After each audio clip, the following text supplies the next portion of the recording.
shqiptare e ndjen në xhep, në shëndet, në arsim, në shpresë.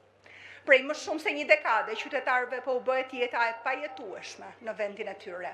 Të rinjt largohen çdo ditë nga pamundësia. Shqipëria nuk është me e tyre, por e një grushti njerëzish që vetëm pasurohen.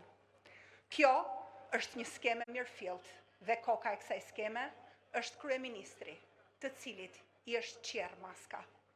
Sot edhe mbështetja ndërkombëtare për të nuk është më si dikur, sepse e vërteta zhytet, por nuk mbytet. Shqipëria nuk e nxin faqen e saj në botë për shkak të opozitës.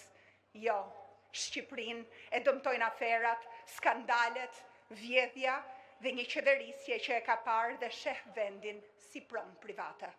Por miq, ky nuk është fundi i historisë sonë. Ky është momenti i kthesës. Rënja e këtij regjimi nuk është më çështje a do të ndodh, po kur do të ndodh. Dhe kur varet vetëm nga ne, nga qëndresa jon, nga protesta jon, nga revolta jon. Nesër, më 10 shkurt, nuk kërkohet vetëm një protest, kërkohet një betim. Partia Demokratike dhe kryetari Berisha ua ka shtrirë dorën të gjithë opozitës. Po, Partia Demokratike është sot alternativa më e mirë për qytetarët.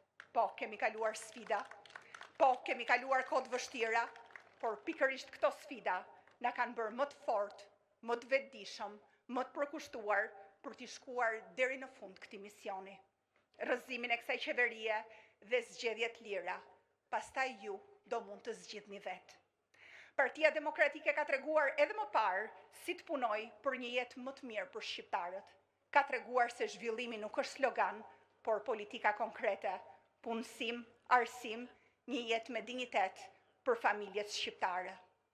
Imagjinoni një Shqipëri ku rinia të jetë përparësi, jo statistikë emigracioni.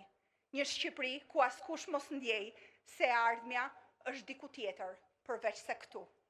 Ne nuk premtojmë mrekulli, por premtojmë zbatim të ligjit dhe një shtet në shërbim të të gjithë qytetarëve.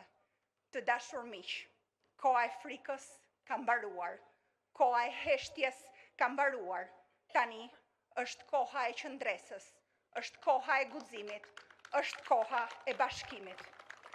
Arsimtar, mjek, infermier, fermer, student, arkitekt e inxhinier, gazetar e analist, jurist e taksist, artist e sportist, sipërmarrës, demokrat, opozitaret pa parti, nga Tirana dhe e gjithë Shqipëria, takohemi nesër më 10 shkurt këtu në këtë shesh në orën 17 për të përshkruar së bashku kilometrin e fundit. Faleminderit.